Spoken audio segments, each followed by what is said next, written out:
नमस्कार भैया, राम राम। हम हैं आशुतोष और आप देख रहे हैं बुंदेली वार्ता। अबे तक आप लोगों ने सुनो हुई है, देखो हुई है कि कोनो अपराधी की, कोनो माफिया की, कोनो बदमाश की संपत्ति कुर्क हो गई है। कई बार राजनेतन की भी संपत्ति कुर्क की खबरें आपने सुनी हुई हैं, देखी हुई हैं। पुलिस जात, डुगडुगी बजात, एक नोटिस भी लगात है, बोर्ड भी गाड़त है। लेकिन अब की बार बुंदेलखंड के निवाड़ी जिला में साहब की कुर्की भई है। साहब की सरकारी गाड़ी कुर्क कर ली गई है कोर्ट के आदेश पे। पूरा मामला निकल के सामने आया है। ओरछा से ओरछा तहसीलदार की गाड़ी, सरकारी गाड़ी कुर्क करे जावे की खबरें सामने आ रही हैं। और हमारे संगे भी सज्जन हैं जो लगातार कोर्ट में लड़ाई लड़ रहे थे। और तहसीलदार साहब की कुर्की काय भाई ये बताएं पूर्व प्रकरण। अपन रविवार कहाँ के हैं शुरू से भैया? अपन जमुनिया खास के रहने वाले हैं। हाँ। ओरछा अपनी तहसील है। हाँ। 25 वर्ष पहले अपने ज़मीन मिली थी पट्टे में। वो अपनी कागज थी। पिताजी सीधे सच्चे थे। हाँ। उनने गौर दौर नहीं की। हाँ। वो कंप्यूटर में दर्ज होने थी। हाँ। न्यायालय के आदेश थे। न्यायालय के आदेश के तहत पे हम उन्हें करीबन 8-9 महीने से परेशान हैं। तहसील से कोई सुनवाई नहीं हो रही। विपक्ष की पार्टी हमारे खेत पे कब्जा कर रही। तो हमने तहसील वालों से ये बात भी रखी कि साहब ऐसी ऐसी बात है और हमारा काम निपटाएं आप। उनने कोई सुनवाई नहीं की। तो वो मजिस्ट्रेट साहब ने आदेश निकाल दिए कुर्की के वारंट। गाड़ी कुर्क हो गई? हाँ, आज गाड़ी कुर्क कर ली गई। गाड़ी उठा के कोर्ट में खड़ी कर दी गई। आपकी ऑनलाइन कंप्यूटर में नहीं चढ़ रही थी? केवल ऑनलाइन कंप्यूटर में दर्ज नहीं हो रही थी। हम सोच रहे थे एक बार कंप्यूटर में दर्ज हो जाए। हमें किसी से क्या करना, हमें अपनी ज़मीन से मतलब। बस उतने में वो विपक्ष के आदमी आ रहे, वो कह रहे थे इसमें हमारी है। पता नहीं 20 डिसमिल खरीदी, 40 डिसमिल जितनी भी उनकी हो।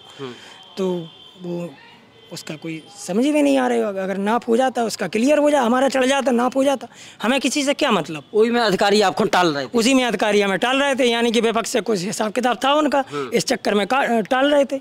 ऐसा नहीं हो सकता कि न्यायालय का आदेश हो और अधिकारी माने ना। और कोर्ट ने कई बार रिमाइंडर भी भेजा। कोर्ट ने 3 बार उन्हें चिट्ठियां भेजी बाकायदा।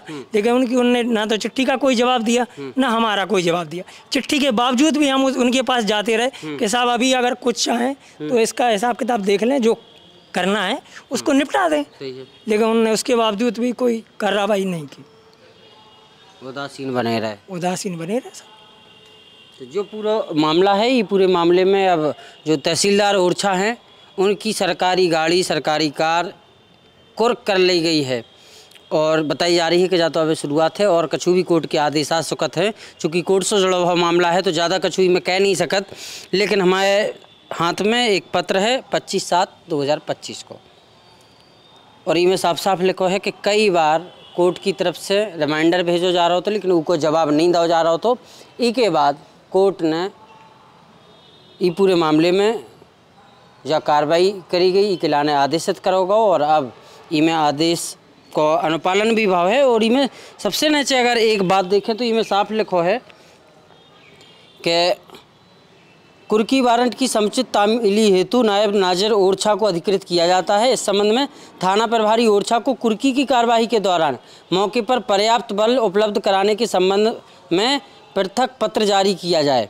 तो ओरछा थानेदार के लाने भी एक अलग से पत्र जारी करवे के लाने कोर्ट ने आदेशित करो। तो जब कुर्की भई है और शुरुआत में इनमें सबसे पहले एक कार है, कार कुर्क करी गई है, सरकारी वाहन नायब तहसीलदार को। तो देखो कई बार हमें भी थोड़ा सो अचंभव लगो